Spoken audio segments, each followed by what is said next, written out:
The Adventures of a South Pole Pig, Chapter 9. That afternoon, while the men worked to repair Nessie's stall door, Flora thought up a plan to get Mother back. She would ask Nessie to come over and break down the fence. Luna could take her the message. As Flora gave this plan some more thought, she sorted through the leftovers in the slop trough and found 4 corn cobs with the good stuff all chewed off. "Gather round, everyone," she called. "I've got a new game called Feelin' Kicky." She and her brothers were going to get strong. Then, if Nessie wasn't willing or able, maybe they could break down the fence themselves. "Here's what you do," Flora announced. "Toss the cob as high as you can, like this." She took the corn cob in her mouth and jerked it into the air. "Then, you run to the fence, turn, and kick it really hard. Run back and try to stomp the cob before it stops rolling." She glanced at Alfred. For the first time since Mother had taken away, he looked a little happy. "I'll go first." She tossed the corn cob and dashed over to the fence. She spun around and reared up on her front legs as her back hooves flashed out behind her. Tap, tap! They clicked against the fence. She was hoping for a louder, thumpier sound, but she tore back to the cob that was still rolling and jumped on it with her front hooves. "There, like that." Flora spun again and then looked around at her brothers while she caught her breath. "Wow," Alfred said. They all lined up behind the corn cobs to take a turn. Her brothers cheered one another, especially when the moment came to bang their little hooves into the fence. They played Feelin' Kicky the rest of the afternoon.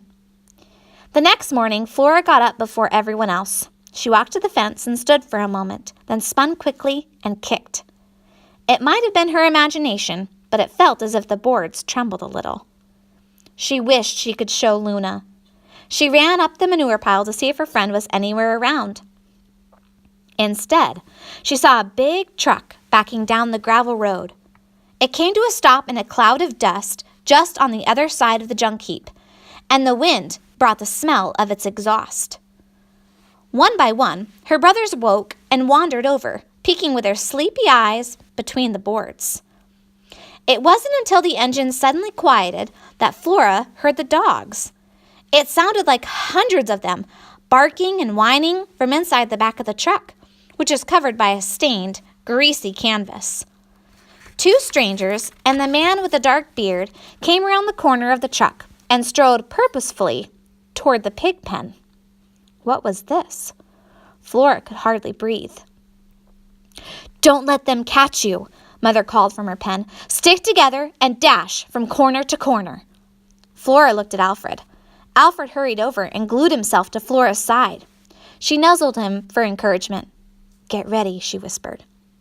2 of the men stepped over the fence and into the pen. They lunged and grabbed as Flora and her brothers ran to the farthest corner and jammed themselves into a tight bunch. As soon as the men came close, they ran again, grunting and squealing, to the next corner. "That's it," cried Mother. She was standing and looking over the top of the gate. She sounded frantic. "Stay together, children." Was that why they moved her out of the pen? Flora wondered. So she couldn't protect her children? The gate between the 2 pens shuddered.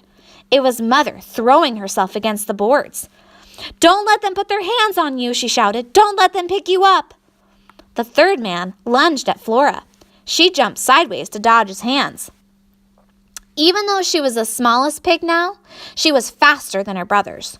Her strong back legs powered her forward through the gap between his legs. She glanced around. The man with the beard fell on Alfred.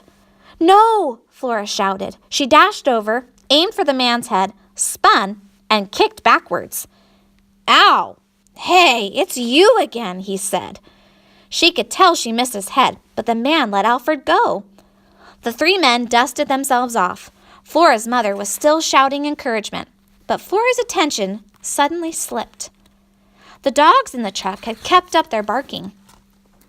Were they the same dogs from her day in the cornfield? They sounded similar, excited, and happy too, as though they were finally off on an adventure they had been training for. Adventure. Did she dare? This time, when the men slowly advanced with their hands out in front, Flora only pretended to scramble. She darted one way and then turned back.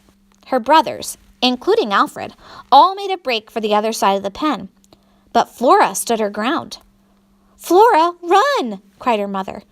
"Get that one!" the man with the beard shouted. "She is nothing but trouble." The men closed in from 3 sides, and Flora stamped her front feet. She kicked one of her back legs, but she did not run. And when they fell on her and picked her up, she did not struggle. "Flora!" Alfred squealed. "Goodbye," she shouted. "Don't worry about me. Alfred, work hard at your kicking." The men hoisted Flora out of the pen. The truck growled. Dark smoke leaped from a rattling pipe. Flora shivered. "You've got yourself a good one there," she heard the man with the beard say. The rest of his words were drowned out as a flap in the dark canvas was whipped up and Flora was shoved into a wood and wire crate.